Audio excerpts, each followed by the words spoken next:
Have you ever worked with a leader who seemed to effortlessly create opportunities for everyone around them? Someone who, when they succeeded, somehow lifted the entire organization with them? And have you also worked with leaders, equally talented, equally educated, who spent their time protecting their territory, managing scarcity, and seeing others' success as somehow diminishing their own? I've spent over 30 years studying what makes this difference, working with leaders across every conceivable industry and culture. And what I've discovered is that it comes down to a single paradigm shift, a fundamental way of seeing that transforms everything else about how you lead. Let me show you what I mean by looking at natural laws.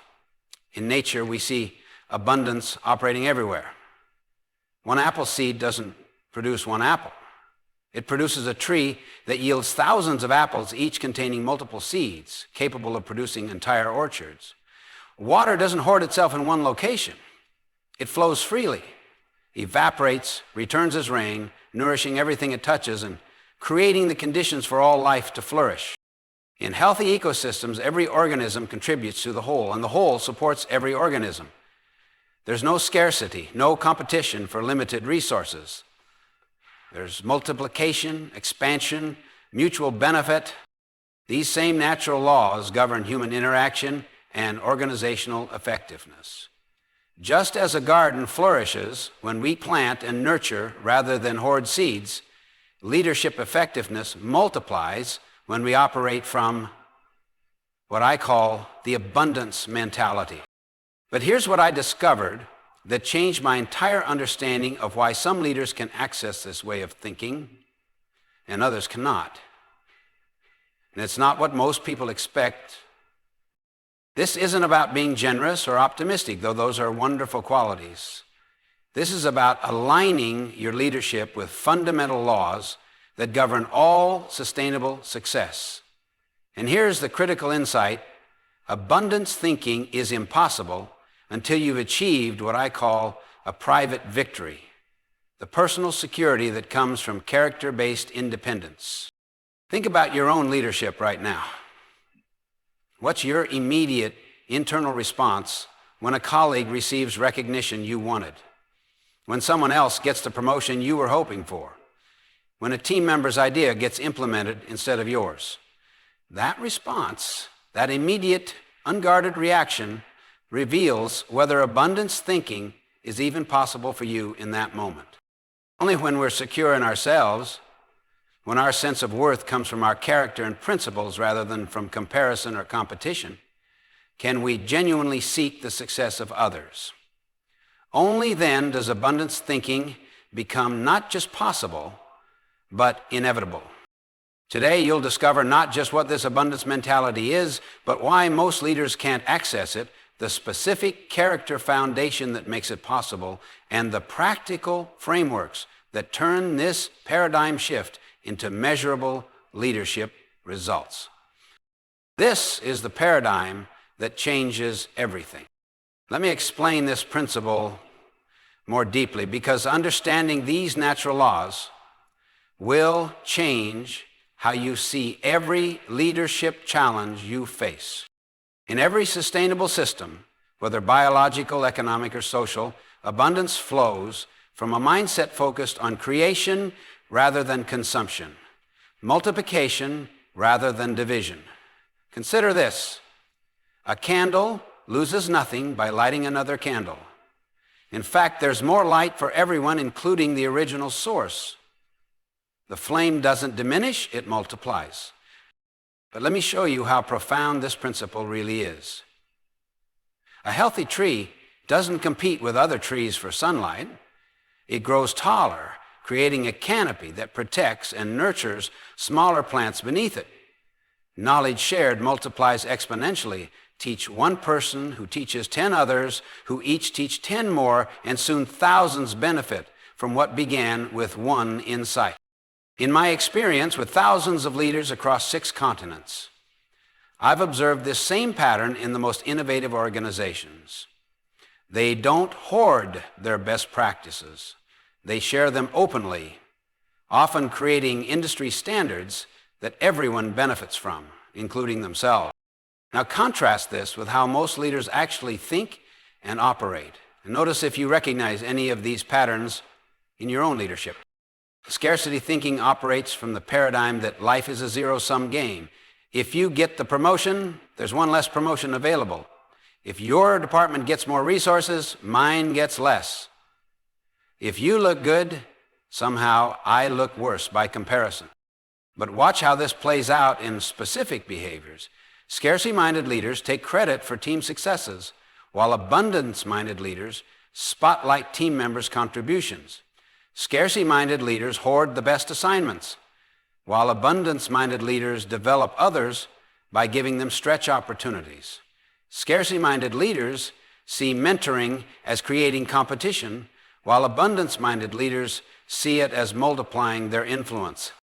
Have you ever caught yourself thinking scarcely? Most of us have. Because it's the natural response when our security is threatened. And this brings us to what I believe is the most critical insight in all of leadership development. You cannot fake abundance thinking.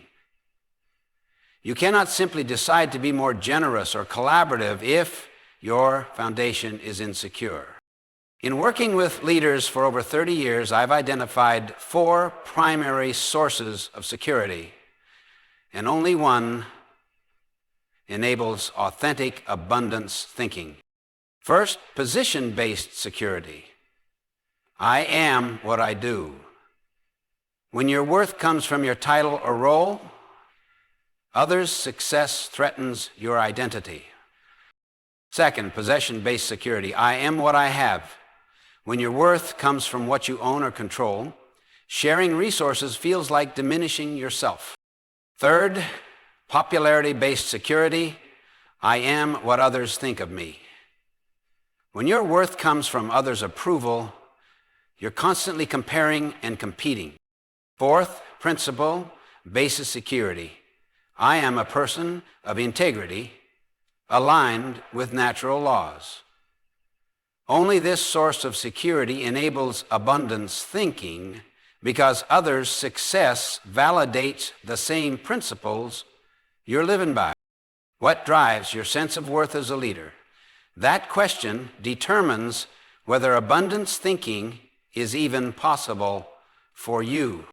This is why abundance thinking must begin with what I call the inside-out approach. Most leadership development starts with techniques and behaviors, the outside-in approach. But sustainable change begins with paradigms and character, the inside-out approach. You can't change your behavior long-term without changing the paradigms that drive that behavior. The paradigm shift must happen first within you, in your character, in your source of security, in your fundamental beliefs about the nature of success itself. And that raises the question only you can answer. Are you ready to examine the source of your security as a leader? Now, let me be very specific about this foundation, because until you understand where your security actually comes from, not where you think it should come from, abundance thinking will remain an impossible ideal rather than a practical reality. Here's what I've discovered in consulting with organizations from Fortune 500 companies to small nonprofits. In every culture and industry I've worked with, leaders with principle-based security don't just choose to think abundantly, they can't help but think abundantly. It's their natural response, like water flowing downhill. Let me illustrate what I mean. I worked with a CEO who couldn't delegate meaningful projects to his capable team because he was afraid they might outperform him. Another leader I knew would actually sabotage her own team's presentations to senior management, ensuring she remained indispensable. I've seen department heads refuse to share best practices with other departments, even when it hurt their own organization's overall performance. In each case, these were good people with good intentions, but their security foundation made abundance thinking impossible. Now, here's a more comprehensive way to assess your own foundation. When someone challenges your ideas in a meeting, what happens inside you first before you can control your response? When you see a peer get promoted, is your first thought about celebrating their success or protecting your own position? When you have to share credit for a successful project, does it feel natural or does something inside you resist? These immediate, unguarded responses reveal your true security source. And here's what I've observed without exception. Leaders who sustain abundance thinking over decades have done the inner work to build what I call principle-based security. This brings us to one of my most important teachings. Private victory must precede public victory. Private victory means winning the battles with yourself first, aligning your daily actions with your deepest values, keeping commitments to yourself, developing personal discipline in the small, private moments when no one is watching. You cannot lead others effectively in the public sphere until you can lead yourself effectively in the private sphere. The abundance mentality isn't a leadership technique you can learn and apply. It's the natural expression of this character-based foundation. Now, building principle-based security is possible, but it requires what I call inside-out work. It begins with identifying your core values and developing what I call a personal mission statement. It requires daily private disciplines, keeping promises to yourself, regular reflection, and course correction based on principles rather than circumstance. This isn't easy work. Examining our security sources requires courage, because most of us discover we're more dependent on possessions, or popularity than we'd like to admit. But I've seen leaders completely transform their approach and their results by doing this inner work. And that raises the most important question in leadership development. Are you willing to examine your true security source and build a character-based foundation that makes abundance thinking not just possible, because everything else we discuss depends on your answer to that question? Let me share with you 3 stories that illustrate exactly how this paradigm shift plays out in real leadership situations. As I tell these stories, I want you to put yourself in each leader's position and notice what you feel, what you think, and what you might do. How many of you have faced a situation where you could benefit significantly from someone else's misfortune, where their loss could be your gain?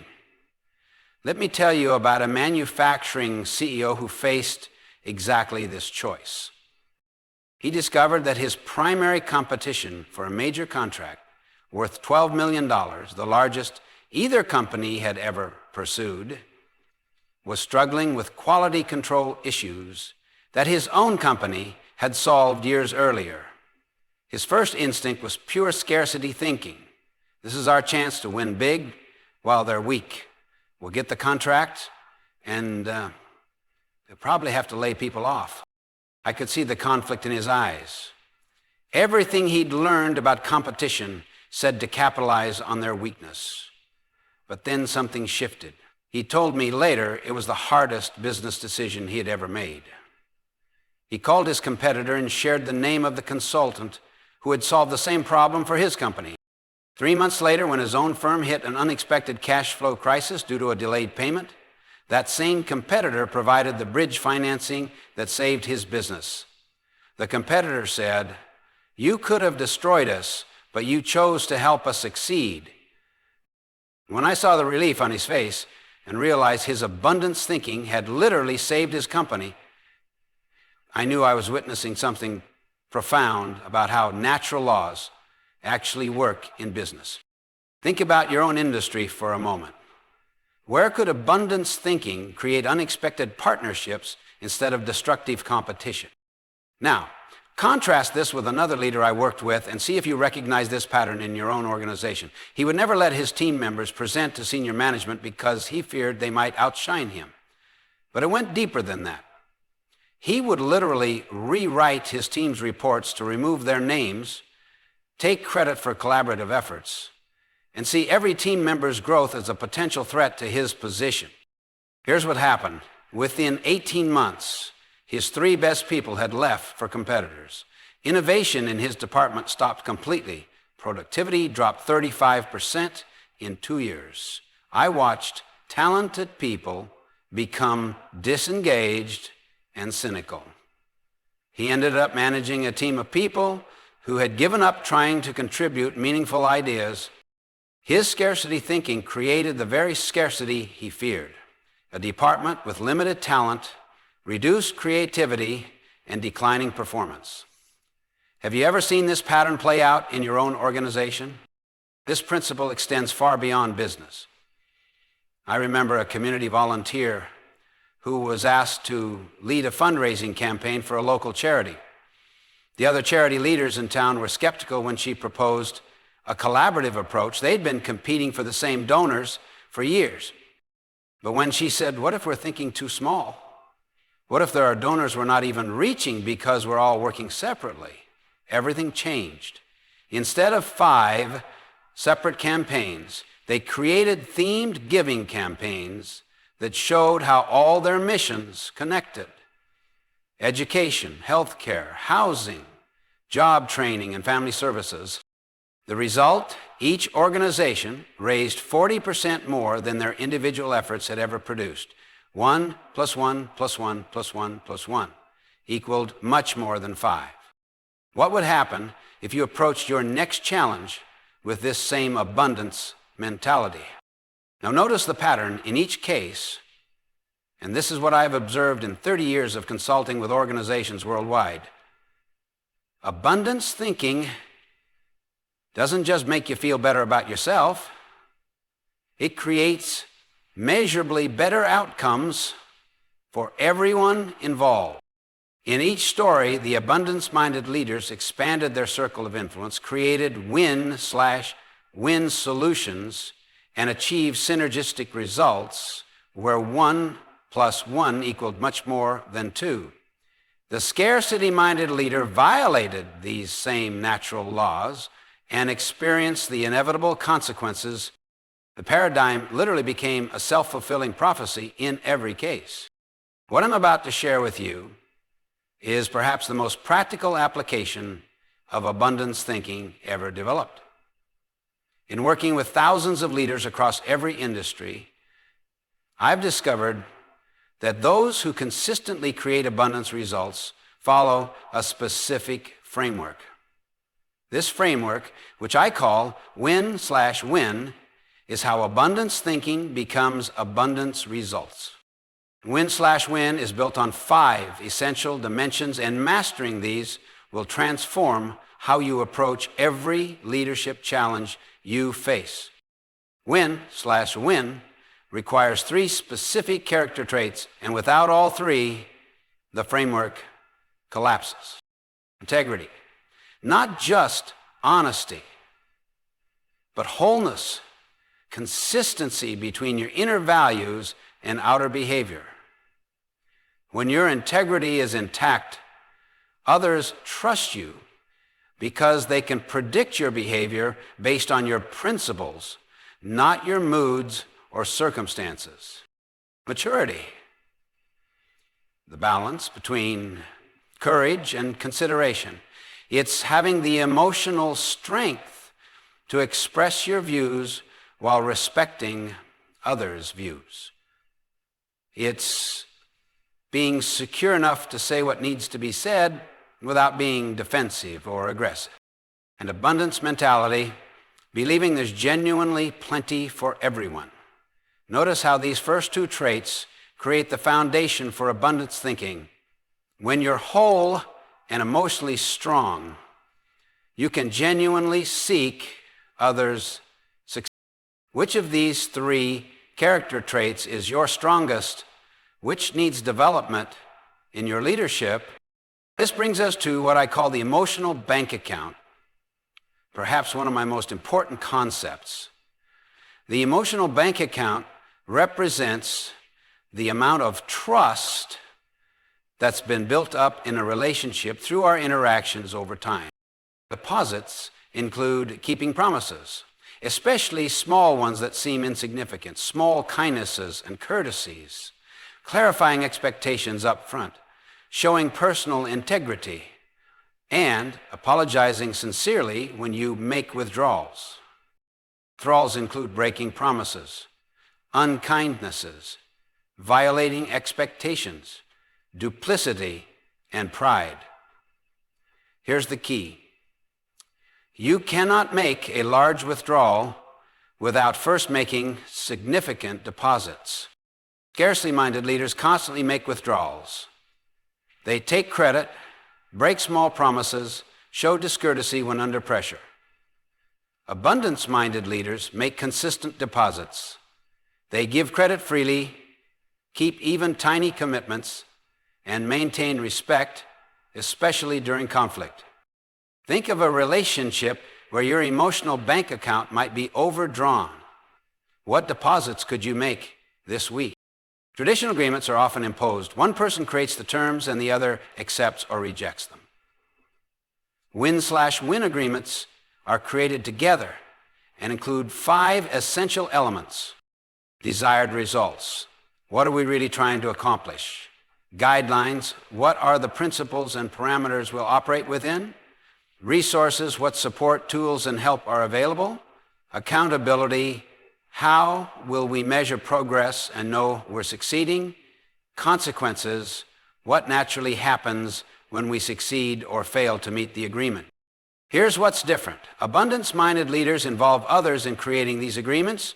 They ask, what would win/win look like in this situation?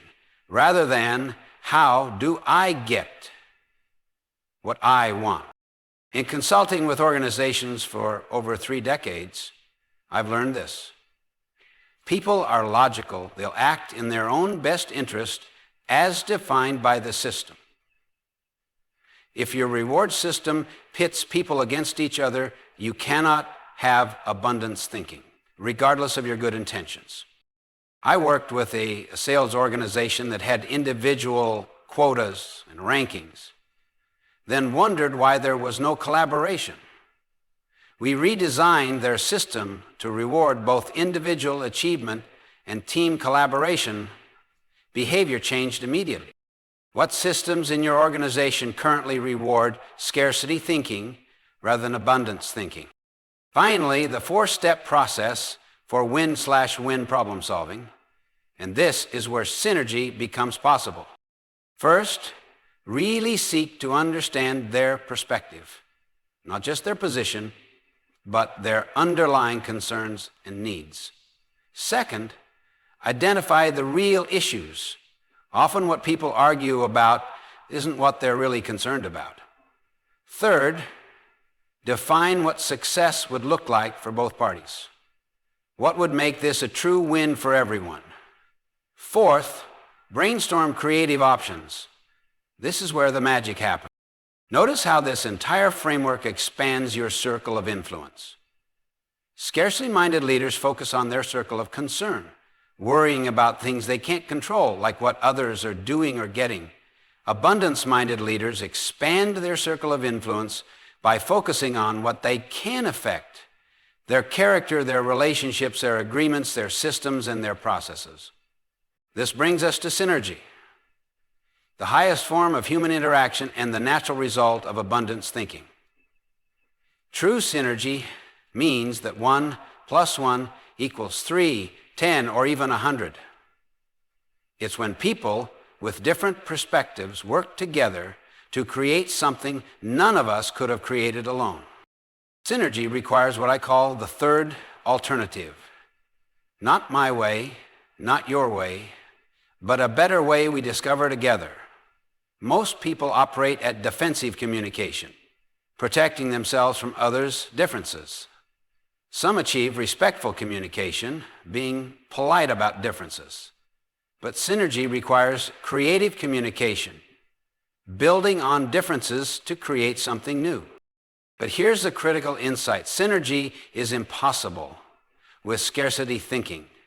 when I'm worried about getting my share or looking good, when I see your different perspective as a threat rather than a resource, I can't engage in the kind of creative cooperation that produces breakthrough solutions. The most effective leaders I've worked with have mastered this complete framework. They've built character-based security. They consistently make emotional bank account deposits. They create rather than impose agreements. They design supportive systems. And they've learned to turn differences into synergistic advantages. This week, identify one relationship or situation where you've been thinking scarcely. Apply this complete win/win framework. Examine your character foundation. Make deposits in the relationship. Work together to create a mutual agreement. Consider what systems might need to change. And then use the 4-step process to solve problems synergistically. This is how abundance thinking becomes abundance results. Now let me show you how the abundance mentality integrates with everything else we've discussed. Because this isn't just one leadership principle among many. It's the foundation that makes all principle-centered leadership possible. When you look at all 7 habits through the lens of abundance thinking, you see how interconnected they really are. Habit 1, be proactive. Abundance thinking means taking responsibility for your response rather than blaming scarcity-based circumstances. You focus on what you can influence rather than worrying about what others are doing or getting. Habit 2, begin with the end in mind. Your personal mission expands from personal achievement to contribution when you realize there's enough success for everyone to fulfill their highest purposes. Habit 3, put first things first. Time management becomes about priorities that serve the greater good, not just personal advancement. You invest time in developing others and building systems that create value beyond yourself. And habits 4, 5, and 6, win/win, seek first to understand and synergize, are simply impossible without abundance thinking as their foundation. You cannot genuinely seek win/win solutions if you believe success is scarce. You cannot truly seek to understand others if you're threatened by their perspectives. You cannot create synergy if you see differences as problems rather than resources. Habit 7, sharpen the saw. Continuous improvement becomes about expanding your capacity to serve others, not just advancing yourself. This connects to what I call the maturity continuum. Abundance thinking is impossible at the dependence level. You're focused on survival. It's optional at the independence level. You can choose it but don't need it. But it's natural at the interdependence level, where you realize that individual success requires collective success. Here's what I call the upward spiral, and I've observed this pattern consistently in working with organizations for over 3 decades. Abundance thinking creates trust through consistent deposits to emotional bank accounts. Trust creates psychological safety for honest communication.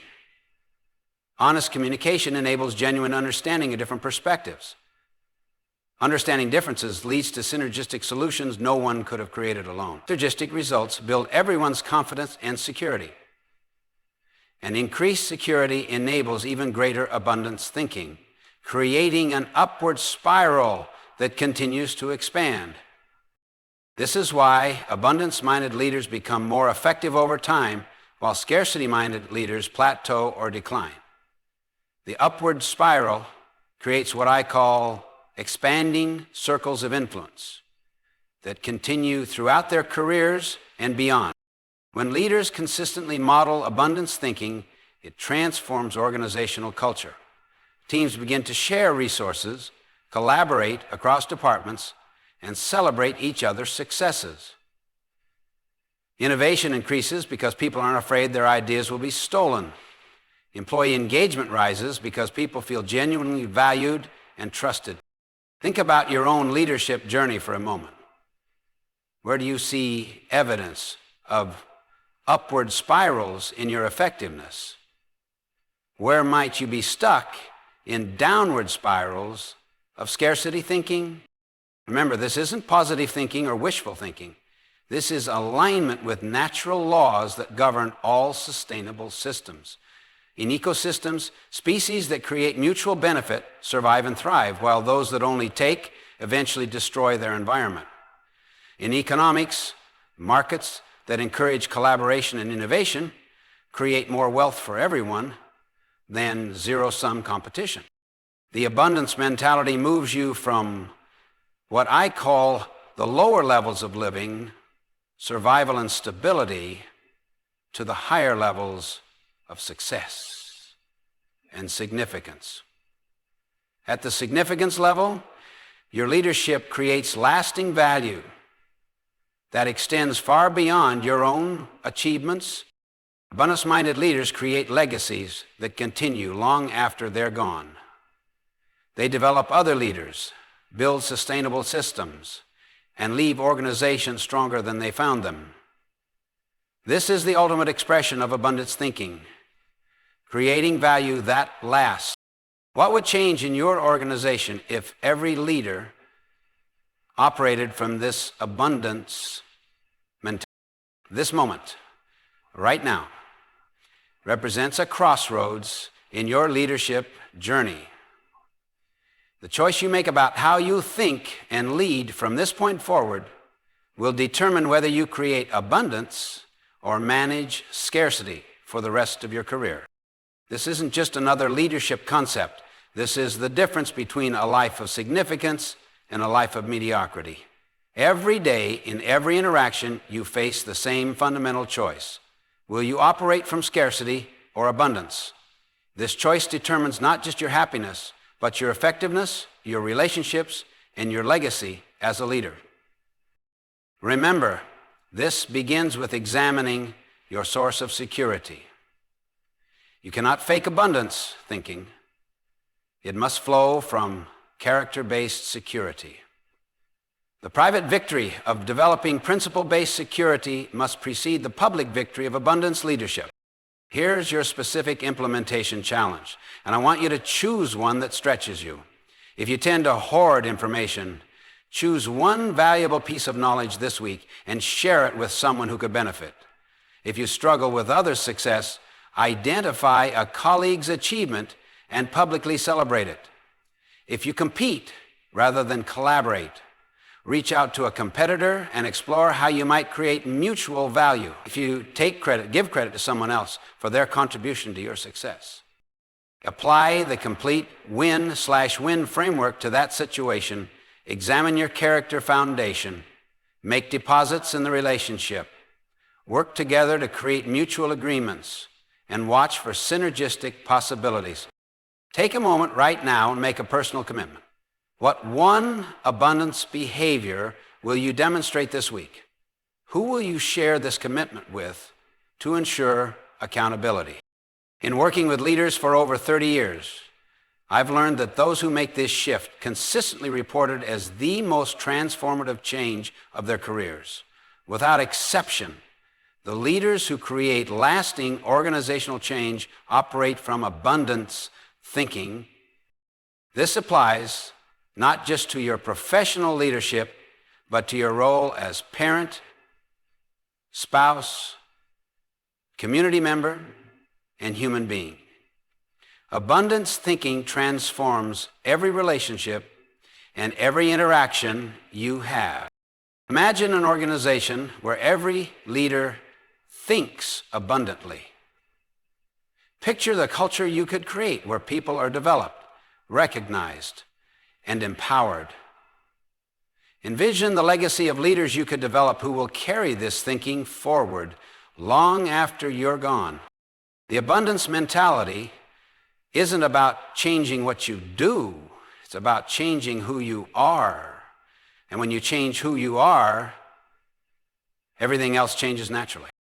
You have been given the opportunity to be a source of abundance in a world that's hungry for leaders who create rather than compete, who build rather than hoard, who multiply rather than divide. When you truly understand that there is enough success, enough recognition, enough opportunity for everyone, you stop managing scarcity and start creating abundance. And that changes everything.